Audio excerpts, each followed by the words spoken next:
మోకాల నొప్పులకు ఎటువంటి సర్జరీ లేకుండా ఎపియాన్ పెయిన్ క్లినిక్ అందిస్తున్న అత్యాధునిక చికిత్స. నమస్తే రమగారు. నమస్తే జయ. రమగారు, ఏదైనా మంచి కథ చెప్తారా? పూర్వం అంట ఇప్పుడు మన వ్యాపారాలు చేసేవాళ్ళు కదా, నౌకల మీదేగా వెళ్ళేవాళ్ళు. నావ మీద వెళ్ళటం, ఇక్కడి నుంచి సరుకులు కొని అంత పడవంతా నింపుకునేవాళ్ళు. ఓ 15 మందో 20 మందో వ్యాపారస్తులు అంతా కలిసి ఓ పడవ అద్దెకి తీసుకుని అలా కూడా వెళ్ళేవాళ్ళు. అయితే ఒక పెద్ద ఓడ ఒకటి బయలుదేరిందట సముద్రం మీద.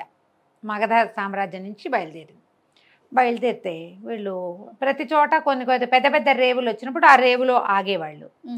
అక్కడ జనాన్ని బట్టి మన దగ్గర ఉన్న కొంత సరుకు అమ్ముకుని అక్కడ దొరికే కొంత సరుకుని నింపుకుని అట్లా చేసేవాళ్ళు. వీళ్ళు ఒక రేవులో ఆగినప్పుడు ఒక సింహళ దేశీయుడు ఒక కుర్రాడు, సింహళీయుడు ఒకడు, అంటే సిలోన్ వాడనమాట, ఇక్కడ ఎక్కాడు. ఎక్కినప్పుడు ఏం చెప్పాడంటే, నేను తామ్రపర్ణి వెళ్ళాలి, నాకు వ్యాపారం గీపారం ఏం లేదు, మీరు ఈ పడవ వెళ్ళేటప్పుడు తామ్రపర్ణి ఎప్పుడు వస్తే అప్పుడు నేను దిగిపోతాను, మీతో పాటు ఉంటానన్నాడు. సరేనండి, అతన్ని ఎక్కించుకున్నారు. ఏవో కొన్ని అమ్మి కొన్ని ఫిల్ చేసుకున్నారు, పోతుంటే కొంతమేర వెళ్ళాక సముద్ర మధ్యంలోకి వెళ్ళాక చుక్కాని కాస్త విరిగిపోయింది. మామూలుగా ఆ చుక్కాని యాంకర్లు ఉంటాయి కదా, విరిగిపోతే ఇక ఏ పక్కకి పట్టించలేకపోయారు వీళ్ళు, ఏమీ చేయలేకపోయారు. ఏదో పొరపాటున యాక్సిడెంటల్గా విరిగేసరికల్లా ఇక అటు కొట్టుకుని ఎక్కడికో ఒక చోటకి చేరిపోయింది ఆ పడవ. చేరిపోయేసరికల్లా ఏమైంది, వీళ్ళంతా కేరెత్తలు కొట్టారు. ఇప్పుడు చుక్కాని లేని పడవ ఎటు పోతుందో తెలియదు, సచ్చేపోతాం, చావుకు రెడీ అయ్యారు వీళ్ళంతా.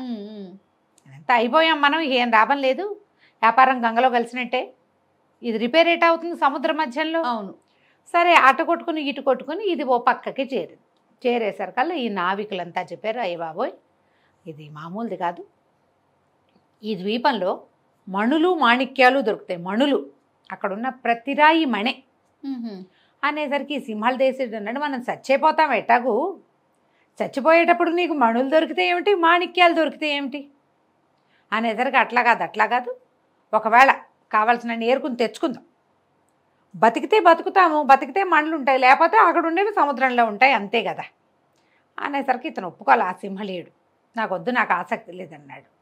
అటు తిరిగి ఇటు తిరిగి అదేం చేసింది, ఆ ద్వీపానికి ఆనుకుని ఒక రేవు ఉంది అక్కడ, చిన్న రేవు, దాని దగ్గరికి వెళ్ళిపోయింది.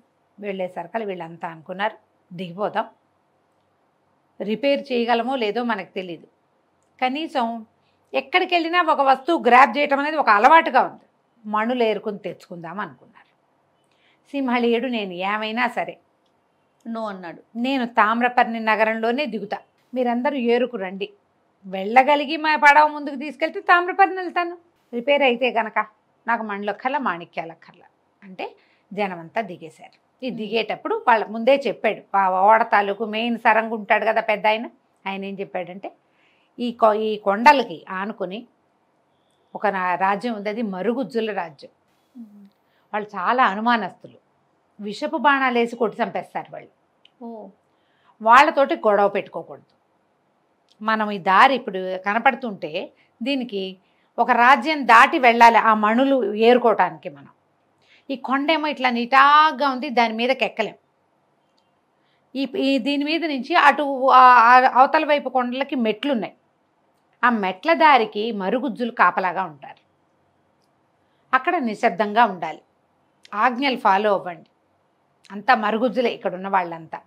మరుగుజ్జులు అంటే వీళ్ళు ఇంత ఎత్తుంటారు, మన 6 అడుగులు ఉంటారు కదా, నావికులు అంటే బలమైన వాళ్ళే ఉంటారు అందరూ, ఇందులో బలహీనులు పొట్టి వాళ్ళు తక్కువ ఉన్నారు. మరుగుజ్జులు అంటే పుచ్చిపుచ్చిగా ఉంటారు కదా, డ్వార్స్ కింద ఉంటారు, అయినా కూడా వాళ్ళ దగ్గర ఉన్న విషపు బాణాలతోటి కొట్టేస్తారు వాళ్ళు. బాణానికి చిన్న ములుకు తగిలినా సూది తగిలినా దానికి విషం ఉంటే చచ్చిపోతాం, జాగ్రత్తగా ఉండాలంటే ఈ సింహళీయుడు అన్నాడు, మీరు అందరూ జాగ్రత్తగా పొండి, నేను పడవలోనే పడుకుంటాను అని చెప్పి పడవలో ఉండిపోయాడు. ఏదో ఒక చేతికి అందింది తిన్నాడు, ఒక పక్కన కాళ్ళు దాపుకుని పడుకున్నాడు. ఈ మొత్తం గుంపంతా దిగారు, నావికుల గుంపంతా, సరంగు ప్లస్ మిగిలిన వాళ్ళు నడవటం మొదలుపెట్టారు. ఇవన్నీ నీళ్ళ దగ్గర దిగాక కొంతమేర ఇసుకుంది, తర్వాత ఏవో రాళ్ళు రప్పలు గీళ్ళు ఉన్నాయి, అడన్నీ మణులే ఉంటాయట, అవి వీళ్ళ ఆశ. అక్కడ ఉంది మణిద్వీపం ఉంది, అక్కడ ఆ ద్వీపంలో అన్ని రాళ్ళు మణులే. ఇక వెళ్తూ ఉంటే వీళ్ళు మెట్ల దారికి వెళ్ళారు, ఇదంతా దాటి ఇసుక పర్రలు చిన్న మిట్టా పల్లం అన్నీ దాటాక వీళ్ళు మెట్ల దారి పట్టేసరికి అక్కడ వీళ్ళకి మరుగుజ్జులు కనపడ్డారు. కనపడేసరికల్లా మరుగుజ్జుల కేకలు పెట్టారు. ఆగండి ఆగండి, ఎవరు మీరు, ఎందుకు వచ్చారంటే మా పడవ పాడైపోయింది, మరి దాన్ని రిపేర్ అవ్వలేదు, ఈ పక్కకి పట్టింది, అందుకని మేము వచ్చామన్నారు. అనేసరికల్లా సరే వీళ్ళు అన్నారు, మేము మా రాజుగారి దగ్గరికి తీసుకెళ్తాం, మరుగుజ్జులు మరుగుజ్జులు మా రాజుగారి దగ్గరికి తీసుకెళ్తాం, రాజుగారు ఏం చెప్తే అది చేస్తాం, మీ అందరికీ కళ్ళకు గంతలు కడతామన్నారు. అంటే మీ పడవ ఎక్కడుంది అని అడిగితే ఫలానా చోట ఈ దారి మొదట్లో ఉంది అని చెప్పారు.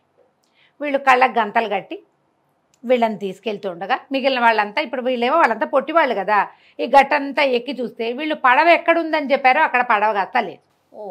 వీళ్ళు పడవ అక్కడే పెట్టొచ్చారు, దానికి చుక్కాని లేదు, నేలకేసి యాంకర్ గుచ్చి ఆపడానికి. అది వెళ్ళిపోయింది. అది అక్కడ పెడితే అది ఏమైంది, ఈ ద్వీపానికి చుట్టుగా, ఈ మణి ద్వీపానికి చుట్టూతా ప్రవాహం ఉంది. అది అలాగా గాలికే ప్రవాహంలో పడి, ఇప్పుడు నీరు కదులు, ప్రవాహం అంటే వెళ్తోంది, నీరు వెళ్తుంటే పడవ ఏమవుతుంది, చల్లగా తిరిగి వెళ్ళిపోతుంది. వీళ్ళు ఇదంతా నడిచే లోపల ఆ పడవ ఆ ప్రవాహపు వేగానికి అందులోకి వెళ్ళి, అది పెద్ద స్పీడ్గా లేదు, ఒక మాదిరిగా ఉంది, కానీ పడవ ఖాళీగా ఉంది. మనుషులు కూడా లేరు కదా అందులో, మనుషులు లేరు, దాని పక్కకి జరిపే నాదుడు లేడు, అందులో ఉన్నవాడు నిద్రపోతున్నాడు. అది ఓ పక్కకి ప్రవాహం వైపుకి జరిగిపోయి చల్లగా తిరిగి దానికి అవతలి వైపు నైరుతి వైపున ఒక రేవు ఉంది. ఆ రేవు దగ్గర ప్రవాహానికి ఒక అడ్డుకట్ట వేసి పెట్టారు. ఇది చల్లగా అటు తిరిగిపోయి వీళ్ళందరూ ఆ నడిచినంతసేపు అది నడిచింది. వీళ్ళకి మరుగుజ్జులు కనబడ్డప్పుడు అది రేవులో చేరింది. వీళ్ళు ఏం చెప్పారు, తాము ఏ దిక్కు నుంచి వచ్చారో ఆ దిక్కు చూపించారు. వీళ్ళు దాన్ని తూర్పు దిక్కున ఆపితే అది పోయి నైరుతిలో కూర్చుంది. పూర్తిగా ఒక రౌండ్ తిరిగిపోయింది కదా, ఒక మూల. ఇప్పుడు తూర్పు ఇటు ఉంటుంది, నైరుతి ఎటు ఉంటుంది, ఇటు ఎక్కడో ఉండాలి, ఇటు నుంచి తిరిగి అటు వెళ్ళి కూర్చుంది. వీళ్ళు తూర్పు కొండెక్కి చూశారు, చూసేసరికల్లా లేదు అక్కడ. లేకపోతే వీళ్ళు అబద్ధం చెప్తున్నారు అనుకున్నారు. వాళ్ళు అబద్ధం చెప్తున్నారని రాజుగారి దగ్గర తీసుకెళ్తే రాజుగారు ప్రశ్నించాడు, ఏమిటంటే మేము పడవ వేసుకొచ్చాం, పడవ తాలూకు యాంకర్ విరిగిపోయింది, మరి అటు ఇటు తిరిగి ఈ మణిద్వీపానికి పట్టింది పడవ, పడవ తూర్పు వైపును పెట్టి మేము దిగాము అని చెప్పారు. వీళ్ళు చెప్పిందని అబద్ధాలు. నమ్మల. వాళ్ళు చూశారు పడ తూర్పున ఎక్కడా లేదు, వాళ్ళు నిజమే చెప్పారు, కానీ ఇప్పుడు అక్కడ కనపట్టాల. దాంతో వాళ్ళందరినీ అరెస్ట్ చేశారు, జైల్లో పడేశారు, తీసుకుపోయి. రోజున్నర అట్లా గడిచిపోయింది, 2 రోజులు కూడా గడిచింది. ఈ నిద్ర లేచిన సింహళ దేశీయుడు చూసుకున్నాడు, ఏమిటి వీళ్ళు ఎప్పటికీ రారు. తర్వాత ఇతను లేచి బయటకు వస్తే వాళ్ళు పడవాపి దిగిన చోట లేదు, ఇది పడవ ఇంకెక్కడికో పోయింది. ఇతనేమనుకున్నాడు, పడవ అలా నడుస్తూ ఉండి ఓ చోట ఆగితే అది రేవల్లే కనపడుతుంటే తామ్రపర్ణేమో అనుకున్నాడు. ఎవరు లేకుండా తామ్రపర్ణికి ఎటా వచ్చాం మనం, వాళ్ళంతా ఏమైపోయారు.